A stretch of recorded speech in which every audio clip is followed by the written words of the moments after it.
hibachi style fried rice. I'm gonna show you guys how easy it is to make this. It's you really only need one pan, not a lot of ingredients. It's not super time consuming. So yeah, let's get into it. All right, so for rice, we're using 2 cups of extra long grain rice. I'm using Mahatma brand. You can get this in most grocery stores. For fried rice, I definitely prefer long grain over short grain. It just depends on what I'm doing. I like short grain if I'm just going to be eating plain white steamed rice, or obviously if you're making sushi, you want to use like a high grade short grain rice. But yeah, for fried rice, I think long grain is great. The texture is really good. It breaks up really easily. So we're gonna do 2 cups of that. I've got a little rice cooker pot here, and just wash it 3 to 4 up to 5 times. And as you can see, the washing process is pretty easy. All I'm doing is just put the rice in the pot, run it under some cold water, kind of break it up with your hands a little bit, and try and agitate some of the starch, I guess, off of it. And yeah, that's pretty simple. You can use a strainer if you want. As you can see here, I just kind of use my hand when I strain it out. Just try not to lose. You don't want to lose a bunch of the rice, so be careful with that. But yeah, that's pretty much it. Once the rice has been washed and strained out, you're just going to do equal parts rice and water. So like I said, this was 2 cups of long grain rice. So we're going to put in 2 cups of cold water.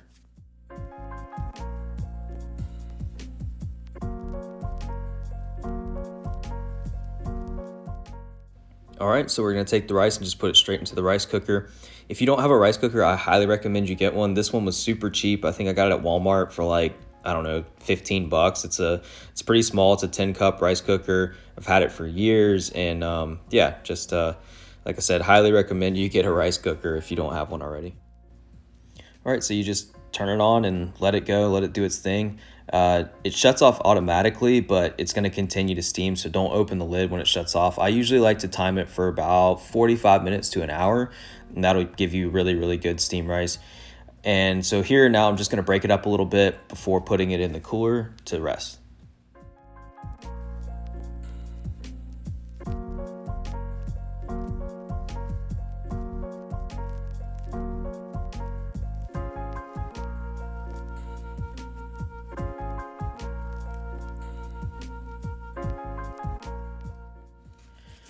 All right, so now we're gonna start prepping all of the ingredients for the fried rice.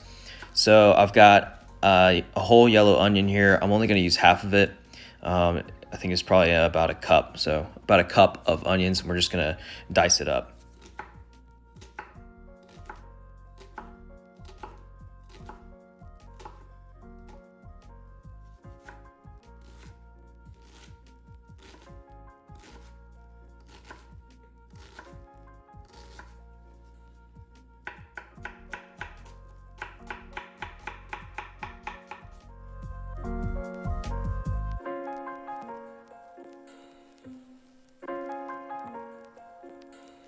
Next is green onion. I'm just gonna remove the root ends here and the tips that are just kind of dried off. So this is like 7 or 8 stalks. It's just one bunch, and you're just gonna slice them down.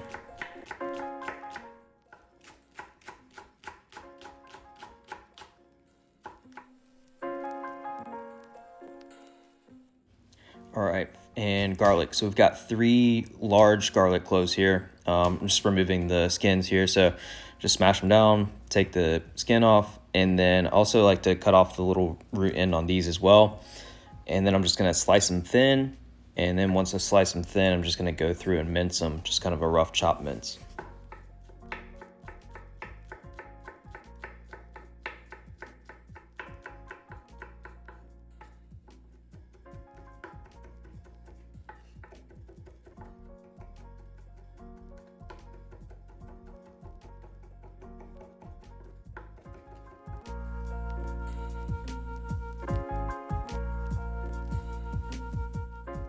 All right, we're gonna take that 1 cup of onions that we cut earlier and add an equal part, so 1 cup of frozen peas and carrots.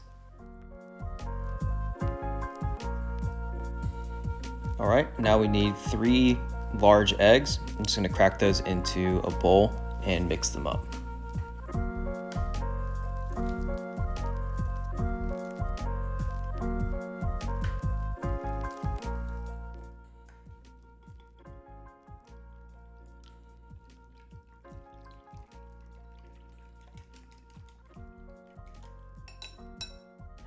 All right, so now I've got the rice that we left in the refrigerator overnight, and as you can see, it is very cold and dry, which is a good thing. It's what you want. So now we're just gonna break it up. Just use a clean hand, go in there and break everything up. And all of the ingredients that we add into the pan and everything, those are what's gonna like rehydrate the rice and give it that really, really good fried rice texture.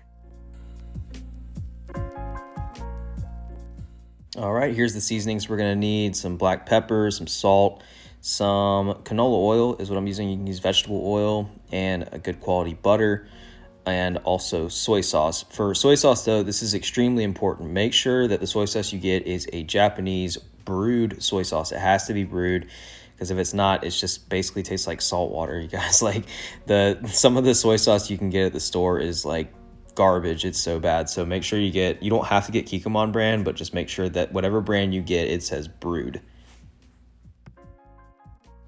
All right, so I've got a large nonstick skillet, and I'm heating that up over a medium-high heat. I'm gonna put 2 tablespoons of my canola oil in there, and then go ahead and put the eggs in and give them a little bit of a scramble.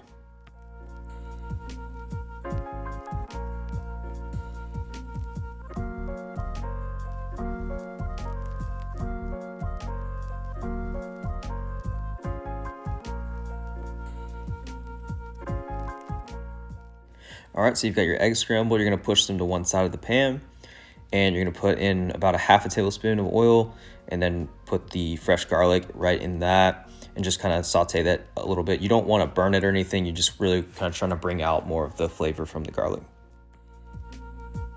All right, next up, we're gonna put 2 tablespoons of butter in there.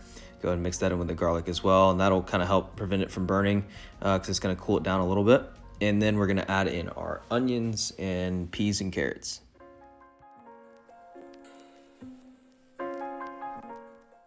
All right, once all of that's mixed together, we're gonna add in a teaspoon of salt and a teaspoon of pepper. All right, so now it's time to add in the rice. So we're gonna put everything on top, and then once we get everything in there, we'll add like 1 more tablespoon of oil, and I'll just kind of put it around the edge of the pan.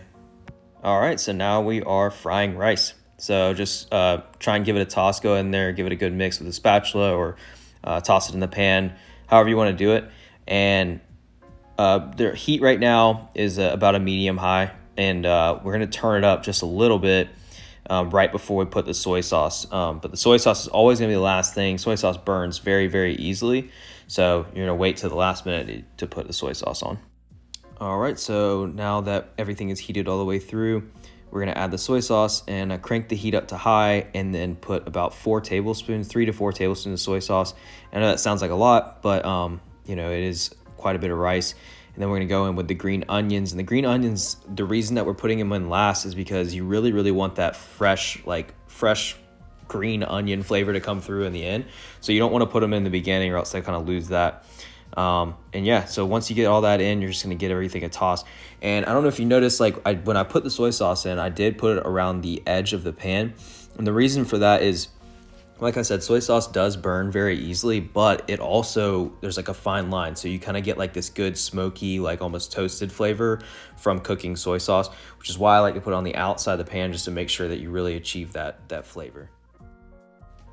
All right, so once all of the soy sauce is fully incorporated, you're good to go. Shut off the heat and you're done. That is hibachi style fried rice at home. Thank you guys.